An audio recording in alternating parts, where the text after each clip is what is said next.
Vamos a sumergirnos en una historia que, la verdad, parece sacada de una película. ¿Cómo es posible que un concurso de belleza mundial acabe convirtiéndose en el escenario de un conflicto tan personal y, a la vez, tan político? Pues eso es lo que vamos a explorar, contado desde la perspectiva de una de sus protagonistas. Uf, qué frase tan potente para empezar, ¿verdad?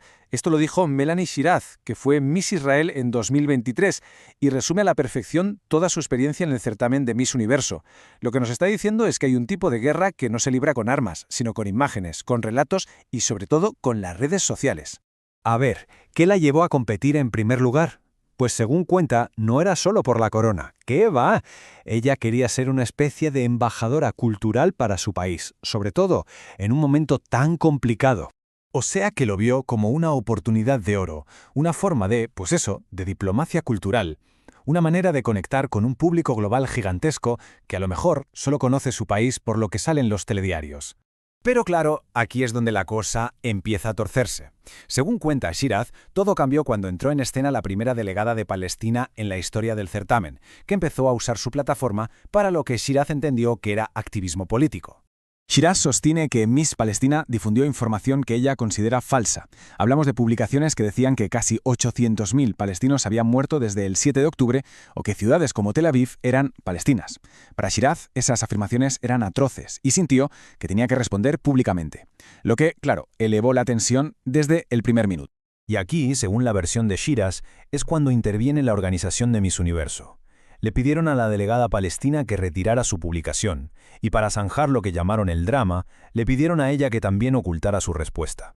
Pero la tensión no se quedó solo en Internet, ni mucho menos. Se trasladó al mundo real, a un evento que no se estaba televisando y que se iba a convertir en el momento más viral de todo el concurso. Vale, aquí Shiraz nos cuenta su versión de los hechos, paso a paso. Y para ella no hay duda, fue una trampa. Describe cómo en un evento fuera de cámaras notó que Miss Palestina tenía lo que parecía ser un fotógrafo privado indicándole dónde ponerse. Y cómo, de repente, a ella la colocaron justo detrás. El resultado, un vídeo muy corto, editado, que se publica y la hace parecer la mala de la película, lanzando una mirada de odio. Cuando pide que lo retiren, dice que la organización tardó mucho en reaccionar. Y claro, ese vídeo fue la chispa que incendió la pradera. Lo que vino después fue, en palabras de Shiraz, un ataque online masivo, brutal y totalmente coordinado contra ella. Un ataque que la puso en los titulares de medio mundo. Y ojo, porque ella insiste en que esto no fue algo espontáneo. No fue gente enfadándose sin más. Describe una campaña muy bien orquestada, con varias fases. Primero el vídeo se hace viral. Luego llega la ola de odio orgánico, por así decirlo. Después se amplifica todo con campañas de pago. Y el golpe de gracia, la táctica para hundirla del todo. Fue esto. Imagina la situación. De repente ves un montón de comentarios de odio en tu propio idioma, en hebreo. Piensas, pero bueno, ¿mi propia gente se ha vuelto en mi contra? Y luego, según cuenta, se dio cuenta de que no, de que eran cuentas falsas. Para ella era una estrategia clarísima para desmoralizarla, para hacerla sentir completamente sola, como si hasta los suyos la hubieran abandonado. Toda esta vorágine la llevó a una reflexión mucho más profunda. Una reflexión sobre la naturaleza de los conflictos hoy en día y el papel que juegan estos escenarios, los escenarios culturales. Y aquí llegamos a la gran pregunta, ¿no? ¿Son los concursos de belleza el nuevo frente de batalla político? Suena un poco a locura, pero su experiencia nos hace pensar si estos eventos globales, que parecen totalmente apolíticos, se han convertido en algo más, en una nueva arena para una guerra de narrativas. Así que, en resumen, la conclusión de Shiraz es demoledora. Cree que plataformas como esta están siendo utilizadas estratégicamente, que hay campañas de información muy bien financiadas detrás, y que su país, Israel, no está preparado para este campo de batalla cultural. Defiende que se necesita gente entrenada para esto, diplomáticos culturales, porque el alcance que tienen es brutal, mucho mayor que el de muchísimos influencers. Y cuando habla de un alcance brutal, no exagera. Se estima que los titulares sobre ella durante el concurso llegaron a cientos de millones de personas. ¡Cientos de millones! Esto nos da una idea de la escala de la que estamos hablando, ¿no? Es una difusión que ya quisieran muchas campañas diplomáticas de las de toda la vida. Y esto nos deja con una última idea que, la verdad, da que pensar. Si todo esto, según su relato, está pasando en un concurso como Miss Universo, ¿dónde más está ocurriendo?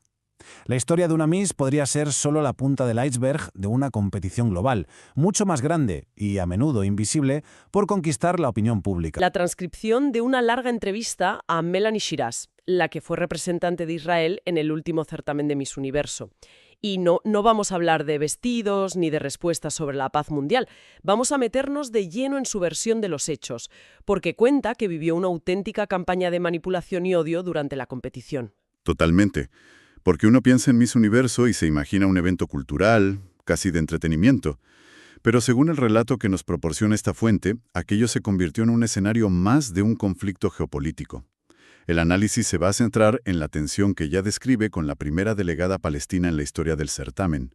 Una tensión que, según Shiraz, fue mucho más allá de una simple rivalidad. Exacto.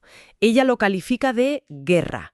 Una guerra que, en sus palabras, no se libra con armas, sino en espacios culturales y sobre todo digitales. De hecho, introduce un concepto que va a ser el eje de todo su relato, la idea de un campo de batalla vacío, un terreno en el que, según su testimonio, su bando ni siquiera está presente.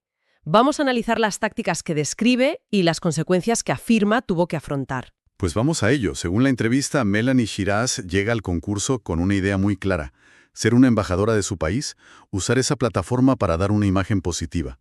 Pero su relato sostiene que los problemas empezaron casi desde el primer día, concretamente con la delegada palestina. Es una acusación muy fuerte la que hace. Dice que esta delegada usó su plataforma para difundir lo que ella califica como desinformación atroz. ¿Qué ejemplos concretos aporta la fuente para respaldar una afirmación tan grave? Pues da varios. El más llamativo que menciona en la entrevista es un vídeo en el que la delegada afirmaba que Israel había matado a casi 800.000 palestinos desde el 7 de octubre. 800.000. Sí, una cifra brutal. También cuenta que en sus publicaciones declaraba que ciudades como Tel Aviv y Jerusalén eran Palestina. Shiraz relata que, al ver esto, se sintió obligada a responder públicamente, a confrontar esas cifras y afirmaciones. Y ahí es donde entra en juego la organización de Miss Universo, ¿no? Porque una cosa es la tensión entre dos concursantes y otra cómo lo gestiona la entidad responsable. Correcto. Y aquí es donde su relato se vuelve muy crítico. Shiraz cuenta que, después de su respuesta pública, la organización intervino. Consiguieron que la delegada palestina retirara su vídeo. Pero acto seguido, le pidieron a la propia Shiraz que ocultara su publicación de respuesta. ¿Cómo? La justificación que le dieron, según ella, fue no seguir con el drama. O sea que desde su punto de vista, la intervención fue desigual. Se elimina la supuesta desinformación, pero también la refutación. Exacto. Para ella esto sentó un precedente peligroso. Sintió que el mensaje era: se puede atacar, pero no te puedes defender, porque defenderse genera drama. Y ese precedente, según su testimonio, va a ser clave para entender todo lo que vino después. Pues hablemos de lo que vino después, porque la cosa escala a un nivel mucho más personal. Y sobre todo viral. Hay un momento concreto que se convierte en el epicentro de toda la polémica. Sí. Fue durante un evento que, en teoría, no iba a ser televisado, un acto más de la agenda. El caso es que, en un momento dado, colocan a Shiraz justo detrás de Miss Palestina. Poco después, empieza a circular por redes un vídeo de apenas unos segundos. En él parece que Shiraz le está lanzando una mala mirada, un gesto de desprecio. Ese clip se hizo viral en cuestión de horas. Un momento, entonces la colocan justo detrás de Miss Palestina en un evento no televisado y de repente aparece un vídeo viral de ella con una supuesta mala mirada. Suena increíblemente conveniente. ¿Cómo explica Shiraz en la entrevista que ocurriera precisamente eso? Ella lo describe no como una casualidad, sino como algo orquestado. En su testimonio afirma que Miss Palestina tenía su propio fotógrafo privado en el evento y que éste le iba indicando dónde moverse, cómo colocarse, para conseguir un plano muy específico sobre el hombro de Shiraz. La acusación es que no fue un mal ángulo, sino un ángulo buscado. Vale, eso explica el encuadre. Pero, ¿y la expresión facial? ¿Admite haber hecho ese gesto? En absoluto. Aquí es donde su relato entra en la mecánica de la manipulación de vídeo. Ella sostiene que lo que se hizo fue editar el clip, aislar un microsegundo, un parpadeo, un gesto neutro mientras escuchaba algo y congelarlo o ponerlo en bucle para que pareciera una mirada sostenida de odio. Es una táctica de manual en desinformación. Totalmente. No inventas algo de la nada, sino que tomas un fragmento de realidad, lo sacas de contexto y lo reempaquetas para que signifique lo contrario. Creas evidencia a partir de una manipulación. Y según la fuente, ¿quién es la primera persona en mover ese vídeo manipulado? La propia delegada palestina, según el testimonio de Shiraz. Ella cuenta que lo publicó en sus redes y a partir de ahí la bola de nieve fue imparable. Relata que acudió de inmediato a la organización de Miss Universo, pidiendo que intervinieran, que la ayudaran a desmentirlo, a que se retirara el vídeo. ¿Y cuál fue la respuesta de la organización ante una acusación tan seria de manipulación? Mañana, mañana, mañana. Esa es la respuesta que Shiraz dice haber recibido una y otra vez. Una pasividad total. Y mientras tanto, el vídeo acumulaba millones de visualizaciones y comentarios. Que es la respuesta universal para no vamos a hacer nada, pero no queremos decírtelo a la cara. Es increíble que una organización como Miss Universo, según este relato, gestionara una crisis de acoso online con esa actitud. Las consecuencias de esa viralización, imagino, fueron inmediatas. Devastadoras, según la entrevista. Describe una avalancha de odio en todas sus redes sociales. Amenazas, insultos. Pero también tuvo un impacto en el mundo real. Cuenta que la gente la increpaba por la calle durante los eventos del certamen, gritándole «Liberen Palestina». Llegó un punto en que tuvo que pedir que se aumentara su seguridad personal. El relato subraya cómo un clip de 2 segundos puede tener consecuencias físicas y psicológicas muy reales. Y con ese vídeo viral se consolida una narrativa, la de la israelí mala y resentida. Supongo que la mayoría de los ataques venían de perfiles pro-palestinos. Sí, pero aquí es donde su relato introduce una capa de complejidad que es, sinceramente, lo más sorprendente de la entrevista. Ella cuenta que en medio de esa avalancha empezó a haber comentarios de odio escritos en hebreo perfecto, perfiles con nombres israelíes, con la bandera de Israel en su foto, que la atacaban con una virulencia tremenda. Espera, ¿cuentas falsas que escribían en hebreo para desmoralizarla? Eso es de un nivel de sofisticación psicológico tremendo. La fuente da detalles sobre cómo las identificó. Eran errores gramaticales sutiles, el tipo de fotos que usaban, la hora a la que publicaban, porque eso es un dato clave. Exacto. Ella explica el proceso. Al principio pensó que era real, que su propia gente se había vuelto en su contra. Pero algo no le cuadraba. Empezó a investigar esos perfiles. Se dio cuenta de que eran cuentas muy nuevas, con muy pocos seguidores, y que casi toda su actividad se centraba en atacarla a ella. El hebreo era bueno, pero a veces sonaba un poco artificial, como de traductor. La conclusión a la que llegó, según su testimonio, es que eran cuentas falsas, parte de una campaña pagada y diseñada específicamente para ella. ¿Y el objetivo de esa táctica cuál sería? Porque atacar desde el bando contrario es lo esperable, pero crear perfiles falsos de tus propios compatriotas para que te ataquen es maquiavélico. El objetivo, según su análisis, era la desmoralización total.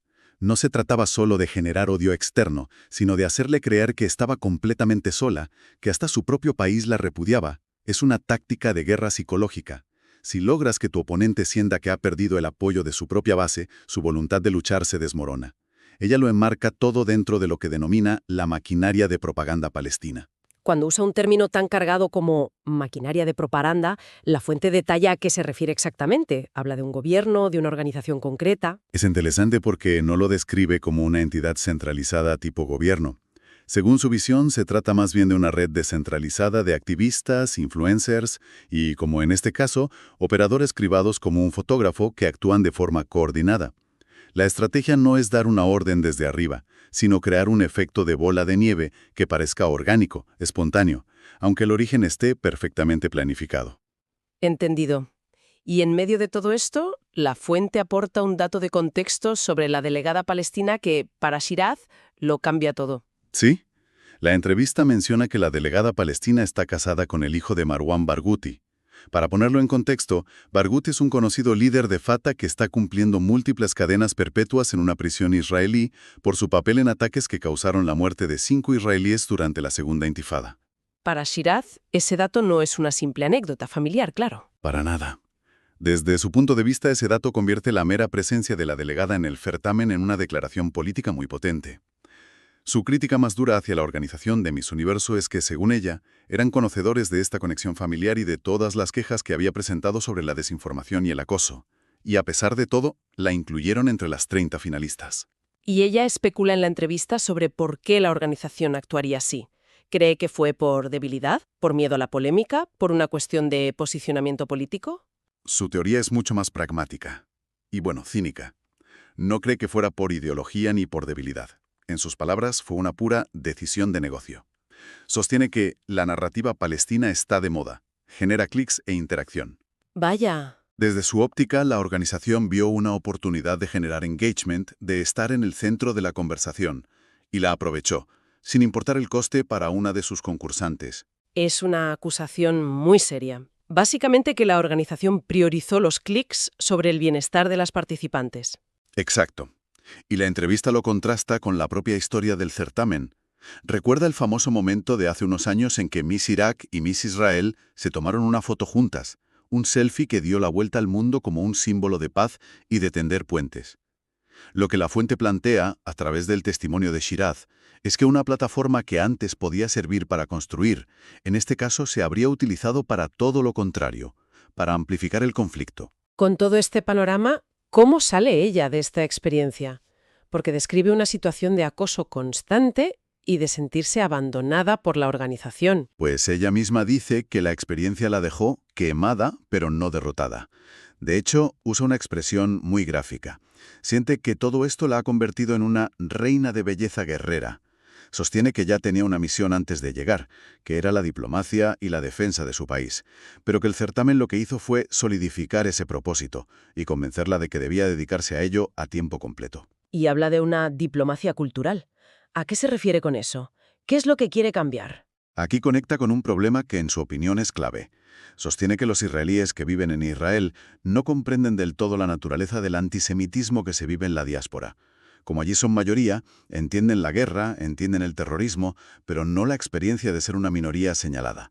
Ella se ve a sí misma como un puente para explicar esa desconexión, para traducir esa realidad a su propia gente. Y esto los lleva de vuelta a su idea principal, la del campo de batalla vacío. Ahora cobra más sentido. Totalmente. Ese es su argumento central.